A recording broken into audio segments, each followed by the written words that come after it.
Ценоой дәуірінде Power Rangers деп аталатын жауынгерлер тобы жерге легендарлы Зио кристаллын қорғау үшін жіберілді. Алайда топ мүшелерінің бірі, жасыл рейнджер Рита Репульса топқа сатқындық жасап, кристалды өз үшін алуға тырысты. Біреуінен соң біреуі рейнджерлер жойылды, бірақ қызыл рейнджер Зордон өзінің соңғы күшімен планетаны құтқару үшін пайдаланды. Ол өзінің сауытын Power Coin түрінде, көк, сары, қызғылт және қара түстердегі 4 басқа монетамен бірге келесі ғалам қорғаушылары табу үшін жерге көмді. Бірнеше секундтан кейін Рита бұрынғы серігінің алдына келіп, Зио кристаллы қайда екенін білуге талап етті. Алайда Зордон оған кеш екенін ескертті және робот көмекшісі Альфа 5-ке планетаға метеор атуды бұйырды. Соққы Ританың таяғын жойып, оны теңіз түбіне лақтырды. Өкінішке қарай, Зордон және жерді мекендеген динозаврлар жойылды, бірақ Зио кристаллы миллиондаған жыл бойы қауіпсіз қалды. Қазіргі уақытта Angel Grove қаласында жас Джейсон Скотт және оның достары бәсекелес мектепке әзіл жасап, бұқаны киім ауыстыратын бөлмеге қойды. Мәселе полиция шақырылды, және Джейсон әкесінің жүк көлігімен қашуға тырысты, бірақ жолда бір көлікке соқтығысып қалды. Бақтымызға орай, ол ауыр жарақат алмады, бірақ істеген үшін Джейсон үй қамауға алынды және жылдың қалған бөлігін мектепте ұстауда өткізеді. Келесі күні таңертең әкесі Сэм оны мектепке апарды және олар Джейсонның болашағын талқылай бастады. Ол мектептегі ең жақсы ойыншылардың бірі болатын, және стипендия жеңіп алуға жақын еді, бірақ әзілдің салдарынан бәрін бұзды. Дегенмен жас жігіт оған мән бермеді және мектепке бірінші ұстау күнін өтеуге бет алды. Онда ол Джейсон құпия түрде ғашық болатын чирлидер Кимберлиді көрді. Одан басқа, жас ботаник Билли Крэнстон да ұстауда болды және бөлмедегі бұзақылардың бірі Балк оны мазалай бастады. Балк үшін өкінішті, Джейсон оған Биллиден аулақ болуды айтты, және жас жігіт оған шабуыл жасауға тырысқанда ол соққылардан жалтарып, қайта соққымен жауап берді. Содан кейін ол Балққа жас жігіттерді мазаламауды айтты, бұл Биллиді және әсіресе Кимберлиді өте таң қалдырды. Сабақ аяқталғанда Джейсон кетіп бара жатты, бірақ жолда Биллиге кезікті, ол оған көмек үшін рахмет айтты және серуендеуге шақырды. Алайда Джейсон шыға алмайтынын айтты және ұзақ уақыт киюге тура келетін электронды білезікті көрсетті. Билли содан кейін ұсыныс жасады. Егер Джейсон оны қаладағы кендерге апарса, ол білезікті қайта бағдарламалап, бір түнге өз көлігін қарызға береді. Жас жігіт келіседі және кейінірек Биллидің үйіне барады. Ол компьютермен бірнеше секундта білезікті басқарады.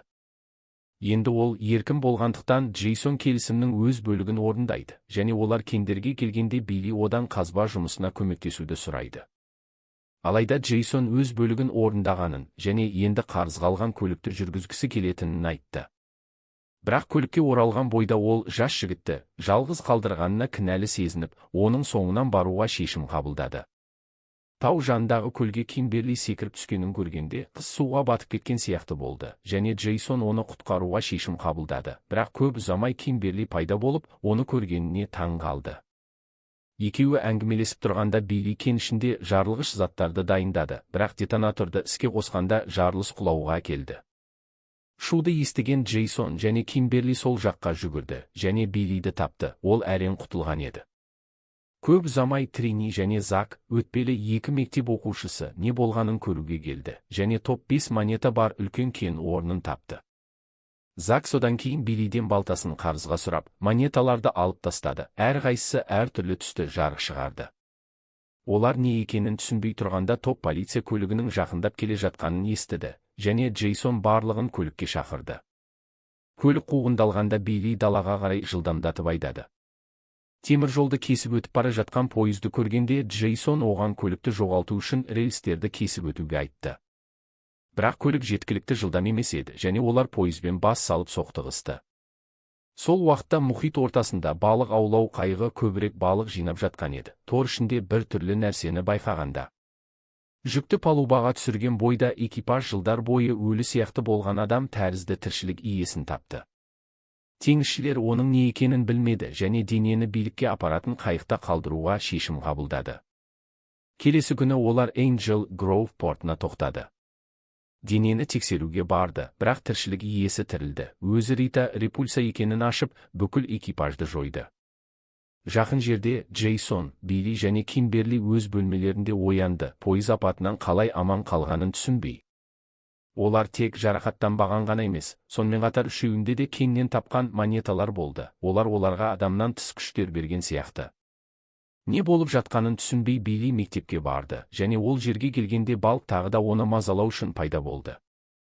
Жас жігіт оның білегін сындыруға тырысты, бірақ Биллидің қолын тіпті қозғалта алмады және баспен соғуға шешім қабылдады, бірақ есінен танып еденге құлады. Осының арқасында Билли көп ұзамай мектептегі ең танымал оқушы болды, бірақ көп ұзамай Кимберли және Джейсон оны әңгімеге шақырды. Үшеуі содан кейін кеннен табылған қызыл, көк және қызғылт монеталарды көрсетті, және Джейсон оларға арнайы күштер бергенін сенді. Көбірек жауап алу үшін үштік кенге қайтуға шешім қабылдады. Онда олар қара және сары монеталарды әкелген Зак және Триниді тапты. Екеуі де адамнан тыс күштерге ие болды, және оны дәлелдеу үшін тауға өрмелей бастады. Осымен үштікте солай істеді, және шыңға жеткенде Зак тағы бір сынақ жасап, бір таудан екінші тауға секірді, үлкен құзды кесіп өтті. Джейсон, Кимберли және Трини де солай істеді, бірақ Биллидің кезегі келгенде ол секіруден жаңылысып, тау шетінен құлады. Барлығы алаңдады, бірақ көп ұзамай жас жігіттің дауысын естіді. Ол оларға секіруді айтты, өйткені жер қауіпсіз. Олар солай істегенде топ үңгір ішіндегі көлге құлады. Онда Билли оларға ең терең жері арқылы өткел бар екенін көрсетті. Оны кесіп өткенде бесеуі үңгірдің екінші бөлігіне келді. Онда мыңдаған жыл бойы сақталған ғарыш кемесін тапты. Құрылым толық жабық сияқты болды, бірақ Джейсон өз монетасының жарқырағанын көрді, және оны кемеге жақындатқанда қақпа ашылды. Бесеу ішінде не бар екенін көруге шешім қабылдады, бірақ кенет Трини робот қолмен тартылды. Зак оны құтқаруға тырысты, бірақ шағын андроид оны оңай жеңді. Ол өзін Альфа-5 деп таныстырды. Ол 5 монетаның қайта біріккенін көргеніне қуанышты және жаңа жауынгерлердің келуін ұзақ күткенін айтты. Жас жандардың ешқайсысы оның не туралы айтып тұрғанын білмеді, бірақ робот олардан алдағы платформаға тұруды сұрады, өйткені барлық сұрақтарына жауап беріледі. Топ бағынды, және платформаға шыққанда кеме іске қосылды. Алдарында панель ашылды, адамға ұқсас бетті көрсетті. Альфа содан кейін олардың көшбасшысын таныстырды. Зордон. Миллиондаған жыл бұрын ол ғаламның аңызға айналған қорғаушыларының бірі, Power Ranger'лердің бірі болатын. Альфа-5 көмегімен Зордонның мәні сақталған, және қазір ол ғарыш кемесін басқаратын ақылы ой. Зордон монеталар 5 жасөспірімді таңдағанына таң қалды, бірақ уақыт жоқ, және ол топтан әлем қауіпті екендігіне көмек сұрады. Зордон оларға Зио кристаллы туралы айтты. Ол өмірдің туындауына энергия көзі және Angel Grove'те бір жерде жасырынған.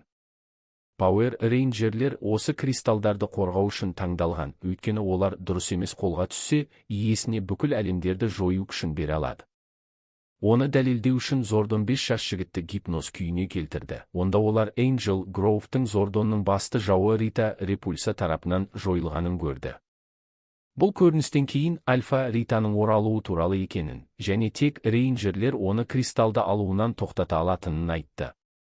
Алайда топ өз күштерін морфинг деп аталатын техника арқылы меңгеруі керек. Түсініктемеден кейін Трини мұның бәрі ақылсыздық деп ойлап кетуге шешім қабылдады. Зак, Билли және Кимберли оның соңынан ерді. Джейсон да олардың соңынан ерді, бірақ Зордон оған Power Coin оны бір себеппен таңдағанын айтты. Өткенде ол қызыл рейнджер болған, бірақ енді жас жігітке топты басқару және ғаламды құтқару міндеті жүктелген, әлі кеш емес. Бұл сөздер Джейсонды ойландырды, және ол сыртта күтіп тұрған топқа қосылды. Кимберли одан шынымен осы әңгімеге сенетінін сұрады, және күмәндарына қарамастан Джейсон келесі күні оралуға шешім қабылдады және топты таудың шыңында күтеді. Уәде бойынша Джейсон келісілген жерге барды, және Билли мен басқалардың күтіп тұрғанын көріп қуанды. Топ содан кейін кемеге бет алды, және Зордон оларға Power Ranger болу үшін Power Coin ішіндегі сауытты белсендіріп морфинг үйрену керек екенін айтты. Алайда Рейнджер тек серіктестерімен толық үйлесімде болғанда ғана өзгере алады. Бәрін түсіндіргеннен кейін Зордон бесеуге денелерін және ақылдарын байланыстыру үшін морфинг торы деп аталатын дөңгелек платформаға шығуды бұйырды. Топ бағынды, және әрқайсысы платформаға шығып, күштерін белсендіріп морфинг жасады. Алайда олар бір-бірімен байланыса алмады және желі өшірілді. Бұл ешқайсысы команда ретінде жұмыс істеуге дайын емес екенін дәлелдеді. Зордон содан кейін Альфа 5-ке оларды сауытсызда қатты жаттығу керек аренаға апаруды бұйырды. Онда кішкентай андроид жаттығу симуляторын іске қосты. Рита Репульсаның солдаттары тас адамдар түріндегі голограммаларды шақырды. Оны тек иллюзия деп ойлап Зак бірінші болып аренаға кірді. Бірақ көп ұзамай голограммалардың физикалық формасы бар екенін түсініп, бір соққымен құлады. Альфа 5 барлығына алдағы күндері қатты жаттығу керек екенін айтты, өйткені тек сонда ғана Ритаға қарсы тұруға мүмкіндік болады. Жаттығу басталды, және күштеріне қарамастан 5 жас жігіт голограммалармен күресу үшін оларды пайдалануда қиындыққа тап болды. Альфа 5 оларға арнайы техника үйретті. Жау шабуылынан жалтару, артынан ұстау және артқа жерге лақтыру. Джейсон және басқалар мұны қалай істеуді үйренді және жекпе-жек техникасында жаттықты, бірақ ешқайсысы әлі морфинг жасай алмады. Жас жандарға мотивация керек екенін көріп, Альфа 5 оларды үңгірдің басқа бөлігіне апарды. Онда өзінің негізгі серіктестерін, зордтарды көрсетті. Бұл машиналар қазба дәуір жануарларына үлгіленген. Тираннозавр рекс, трицератопс, мастодон, птеродактиль және сабер тіс жолбарыс. Алайда рейнджерлер оларды тек морфинг жасай алғанда басқара алады, өйткені тек олардың сауыты зордтармен байланыса алады. Көрсеткеннен кейін Альфа 5 жас жандарға жаттығуды жалғастыруды айтты, бірақ Зак өз зордың құпия сынап көруге шешім қабылдады. Күтілгендей жас өспірім машинаны басқара алмады және ол таудан тыс бақылаусыз жүгіріп кетті. Үлкен күш салып Зак зордың кемеге қайтарды, бірақ тау қабырғасын кесіп өткенде әріптестерін әрең соқпады. Бақытымызға орай ешкім жарақаттанбады, бірақ Джейсон Зактың қылығына ашуланып, онымен бетпе-бет келуге барды. Жас жігіт дәрісті елемеді, бірақ Джейсон оны тартып алды, және екеуі барлығының алдында ұрса бастады. Билли содан кейін Джейсон және Зактың алдына тұрып, тоқтауды айтты, және сол сәтте жас жігіт денесіндегі сауытты белсендіре алды. Жас жандар одан қалай істегенін сұрады, бірақ Билли білмеді, және көп ұзамай оның сауыты жоғала бастады. Көп ұзамай олар Зордонның дауысын естіді, Биллиден морфингті қайта жасауды сұрады, бірақ күш салуына қарамастан жас жігіт істей алмады. Көңілсіз Зордон күннің жаттығуын тоқтатты, топ әлі шынайы рейнджер болуға дайын емес екенін айтты. Бұл қатал сөздер топтың кетуіне әкелді, бірақ Джейсон кемеге барып Зордонмен сөйлесуге, тағы бір мүмкіндік сұрауға шешім қабылдады. Кемеге кіргенде ол Зордонның Альфа 5-ке жас жандардың морфинг торын белсендіруі керек екенін, бұл олардың қайта тірілуінің жалғыз мүмкіндігі екенін айтып тұрғанын көрді. Олсыз рейнджерлер жерді құтқара алмайды. Бірақ Джейсон оған қарсы шығып, Зордон оларды тек өз денесін қайтару үшін пайдаланып жатқанын айтты. Ол түсіндіруге тырысты, Ританы тоқтату керек екенін айтты, бірақ Джейсон өз тобына сенеді және Зордонның көмегінсіз де оларды шайқасқа басқаруды ниет етеді. Кемеден шыққан соң Джейсон серіктестерімен қайта қосылды, және Зак барлығын тауда түнейтін лагерге шақырды. Олар дайындалып жатқанда қаланың басқа бөлігінде Рита Репульса кеме жасау ауласында жасырынып, тапқан адамдардан күш алып жатты. Кейбір күшін қалпына келтірген соң ол зергерлік дүкенге барып, тапқан барлық алтынды ұрлай бастады, оның кейбірін таяғын қалпына келтіруге пайдаланды. Көп ұзамай мылтықпен қаруланған полиция қызметкері пайда болып, ұрыға берілуді бұйырды. Рита бас тартты, және қызметкер зұлымға оқ атты, бірақ ол тез қалпына келді және күштерімен бүкіл орынды жойып, қалған алтынды алып кетті. Тауға оралғанда рейнджерлер от жағасына жиналды, және Зак олар әлі морфинг жасай алмағанына олардың бір-бірімен байланыс орнатпағаны себеп екенін сенді. Олар PowerCoin тапқанға дейін тіпті достар болмаған, және жас жігіт осы түнді бір-бірін жақсы тану үшін пайдалануды ұсынды. Зак бастап анасымен тұратынын, бірақ ол ауыр науқас екенін және ауруы нашарлайтын күннен қорқатынын айтты. Билли жалғастырып, тауға әкесінің сүйікті әуесі болған үшін барғанын, ол өкінішке қарай ерте қайтыс болғанын айтты. Содан кейін кезекті Кимберлиге берді, бірақ қыз өз өмірі туралы айтуға дайын емес еді, және Джейсонға кезек берді. Алайда жас жігіт қаладағы барлығы оның кім екенін және не істегенін білетінін, уәде еткен ойыншы болғанымен әзілдің салдарынан отбасының үлкен көңілсіздігіне айналғанын айтты. Ақырында Тринидің кезегі келді. Ол өз өмірі және адамдармен қарым-қатынас қиындығы туралы айтқанда эмоционалды болды. Отбасындағы барлығы қалыпты саналса да, ол әрқашан проблемалы қыз ретінде қаралған және бейімделе алмаған үшін мектепті бірнеше рет ауыстырған. Ақырында топтағы барлығы өздерін бірдей сезінді және ойлағаннан да көп ортақ нәрсе бар екенін түсінді. Кейінірек үйге оралған соң Трини ұйықтауға жатты. Кенеттен Рита Репульсаның күтпеген келуін алды. Зұлым қызға шабуыл жасады. Ол қарсылық көрсетуге тырысты, бірақ сауыты жоқ болғандықтан жасыл рейнджерге тең келмеді. Алайда қызды жоюдың орнына Рита оған тобын сатуды және Зио кристалының орнын ашуды ұсынып, өмір үшін айырбас жасады. Алыста Джейсон демалуға тырысты. Кенеттен Кимберлидің күтпеген келуін алды. Ол топтың әлі морфинг жасай алмауына өзінің кінәлі екенін сенді, өйткені ол бір сыныптасының жеке суреттерін бүкіл мектепке таратқан қателігінен сезімдерін жасырады. Содан бері Кимберли істеген үшін кінәлі сезініп, өкінішін барлығынан жасыруға тырысқан.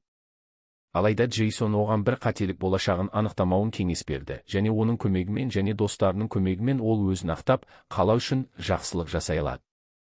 Екеуі әңгімені жалғастырды. Тринидің мектеп ауласында барлығын кездесуге шақырған хабарын алды. Онда қыз Ританың оған шабуыл жасап, қаланы жоюға қосылуға көндіруге тырысқанын айтты. Қауіп шынайы екенін көріп, Джейсон барлығын зұлымға қарсы тұруға және Энджел Гроувты құтқаруға шақырды, тіпті сауытсызда. Қауіптерге қарамастан барлығы қолдады, және Трини Рита ескі кеме ауласында жасырынғанын айтты. Сондықтан қоқысқа тасталған темір таяқтар және шынжырлармен қаруланып олар Ритаға қарсы бет алды. Кеме ауласына келгенде олар орындықта отырған біреуді көрді және оған шабуыл жасады, бірақ ол зұлым байлап тастаған теңізші ғана екен. Топ көп ұзамай тұзаққа түскенін түсінді және Рита күшті таяғымен оларға қарай секірді. Сонда да жас жандар зұлымға шабуыл жасады, бірақ күштері жетпеді және Рита оларды оңай жеңіп, бір кеменің жүк бөлімінде тұтқындап қалдырды. Зұлым содан кейін Зио кристалы қайда екенін сұрады, бірақ Джейсон ол да достары да оның орнын білмейтінін айтты. Рита ашуланып күшін пайдаланып оларға қысым жасады, Зактан бастап таяқ сиқырмен әсер етті. Билли содан кейін Ритаға оны жалғыз қалдыруды айтты және кемедегі карта көмегімен кристалдың қаладағы панчик дүкенінде жерленгенін ашқанын айтты. Енді орнын білген Рита кетті, бірақ алдымен Биллиге сиқырын атты, ол теңізге лақтырылды. Өздерін босатқан бойда Джейсон және басқалар оны тартып шығаруға тырысты, бірақ тіршілік белгілерін тексергенде Кимберли Билли аман қалмағанын түсінді. Кінәлі сезініп Джейсон достарынан жас жігітті кемеге апаруды сұрады, өйткені Зордон оны құтқара алуы мүмкін. Ақырында олар кемеге оралып Зордонға не болғанын айтты, бірақ ол ештеңе істей алмайтынын айтты. Джейсон хабардан қатты күйзелді және топты дайын болмай тұрып Ритаға қарсы шығуға көндірген үшін өзін кінәлады. Алайда Кимберли барлығы бірге келісіп істегенін және мүмкін болса Биллиді қайтару үшін өз өмірін беретінін айтты. Серіктестері де солай жауап берді және кенет морфинг торы реакция жасап портал ашты, оның арқылы Зордон кемеден шығып денесін материалдандыра алар еді. Алайда оның орнына Зордон кеме бағдарламасын өзгертіп, Биллиді тірілтуге мүмкіндік берді. Осының арқасында жас жігіт тірі оянды және барлық достары оны көріп қуанды. Джейсон Зордонға рахмет айтты және достықпен біріккен барлығымен шайқасқа шақырды, өйткені енді морфинг уақыты келді. 5 мүше қайта біріккенде олар ақылдарын және денелерін байланыстырды, ақырында достар қуатты Power Ranger'лерге айналды. Олар асығуы керек, өйткені Рита ұрланған барлық алтынды жинап, онымен алып қолдарды, алып тіршілік иесін шақырды. Содан кейін ол құбыжыққа Энджел Гроувтен Зио кристалын алып келуді бұйырды, және тас адамдардың Зордон кемесін және жаңа рейнджерлерді жоюға шақырды. Алайда Джейсон және басқалар порталдан уақытында өтіп, Рита армиясы күтіп тұрған тау шыңына секірді. Өз дағдыларын пайдаланып олар тіршілік иелерімен команда болып күресті. Джейсон сауытынан қылыш шақырып, жауларын жою үшін пайдаланды. Дағдыларына қарамастан армия тым көп еді, бірақ Зактың жоспары болды, және ол үңгірге қайта секірді. Бірнеше секундтан кейін қара рейнджер өз зордымен пайда болып, барлық тас адамдарды тез жойды. Шайқас жеңілді, бірақ соғыс жалғасты, және рейнджерлер голдар, Рита және армиясы қалға бет алғанын көрді. Джейсон содан кейін барлығына зорттарын алып келуді бұйырды, және сауытпен байланыстарының арқасында Ританың жоспарларын бір жола тоқтатуға бет алды. Қалаға келгенде рейнджерлер тас адамдарды жою және тұрғындарды қауіпсіз жерге шығару үшін бөлінді. Шайқас ортасында Джейсон әкесінің жолмен ұлын іздеп келе жатқанын көрді, бірақ қолдар оған соқты және көлігі аударылды. Үмітсіз Джейсон зордың тастап, тас адамдармен күресіп әкесінің көлігіне жетті. Есікті ашып Сэмді шығарып қауіпсіз жерге апарды. Сэм оны құтқарған жауынгерде таныс нәрсе байқаған. Содан кейін Джейсон зордына оралып, рейнджерлер голдарға қарсы бет алды, бірақ құбыжық тым күшті еді және шабуылдарына төтеп берді. Қауіпті маневрде қызғылт рейнджер өз зордымен Биллиді көтеріп Ритаға лақтырды. Ол пончик дүкеніне жақындап қалған еді. Құлау алдында көк рейнджер қылышындағы механизмді іске қосып, энергия толқынын шығарды. Ол голдар және Ританы жерге құлатты. Сиқыршы есінен танып, оның тас адамдары жойылды, және рейнджерлер шайқас аяқталды деп ойлады. Алайда голдар көп ұзамай тұрып, күштерімен Ританың жарақаттарын емдеді. Содан кейін ол алыпқа кристалды алып келуді бұйырды, және жерге қатты соққы беріп пончик дүкенінде шұңқыр ашты. Зио кристалының орнын ашты. Рита мақсатына жетуге жақын еді, бірақ рейнджерлер шұңқыр алдына тұрып зұлымға қаруларын атты. Өкінішке орай, рейнджерлердің біріккен күштері де жетпеді, және құбыжық олардың зорттарын жоя бастады және оларды шұңқырға итерді. Соңғы күштерімен Джейсон және басқалар соңғы шабуыл жасады, бірақ барлығы шұңқырға итерілді. Рейнджерлер жойылғанда Рита және голдарға кристалды ұстауды бұйырды, бірақ ол үлгермей тұрып алып машина пайда болып құбыжық алдына тұрды. Рейнджерлердің бірлігінің арқасында олардың зорттары күш біріктіріп қуатты жауынгерге айналды. Оны көк рейнджер Мегазорд деп атады. Оған қарамастан Рита қорықпады және өз денесін голдарға қосты, құбыжықты одан да күштетті. Құбыжық содан кейін рейнджерлерге қарай жылжыды, бірақ олар қарсы шабуыл жасады, әрқайсысы Мегазордтың бір бөлігін басқарып. Осының арқасында олар голдарға жұдырық және тепкі тастады, бірақ құбыжық берілмеді және тағы да рейнджерлерге қарай жылжыды. Қызыл рейнджер содан кейін барлығына Альфа-5 үйреткен техниканы еске салды және олар жау шабуылынан жалтарды. Содан кейін құбыжықты артынан ұстап артқа жерге лақтырды, голдар толық соққыны алды. Ақырында Мегазорд арқасынан қос қылышты алып голдар денесіне соқты. Ол Пауэр рейнджерлермен ақырында жеңілді. Құбыжық ери бастады, және Рита енді шайқасуға тым әлсіз болып, рахым сұрады, бірақ қызыл рейнджер одан жасыл монетаны берілуді бұйырды. Рита бас тартты және қарсылық көрсетуге тырысты, бірақ мектептегі бұзақымен істегендей Джейсон Мегазордпен соққы берді. Зұлым содан кейін ғарышқа лақтырылды және оның денесі тоңастылып, ғаламның шетінде мақсатсыз адасып жүрді. Ақырында шайқас аяқталды және Пауэр рейнджерлер ғаламды тағы да құтқарды. Тұрғындар қаланың жойылуын болдырмаған батырларды құттықтады, бірақ жас жандардың кім екені құпия қалды. Күндер өткен соң олар қалыпты өмірлерін жалғастырды. Планета қауіпсіз болғанда Джейсон кемеге оралып зордың қалдырды. Әлем қауіпте болғанда қайталамын деп уәде берді. Содан кейін ол тағы бір ұстау күніне оралды, бірақ бұл жолы ең жақсы достарымен бірге. Сабақ ортасында Кимберли оған олардың сауытының түстеріндегі найзағай суретін берді. Ол жаңа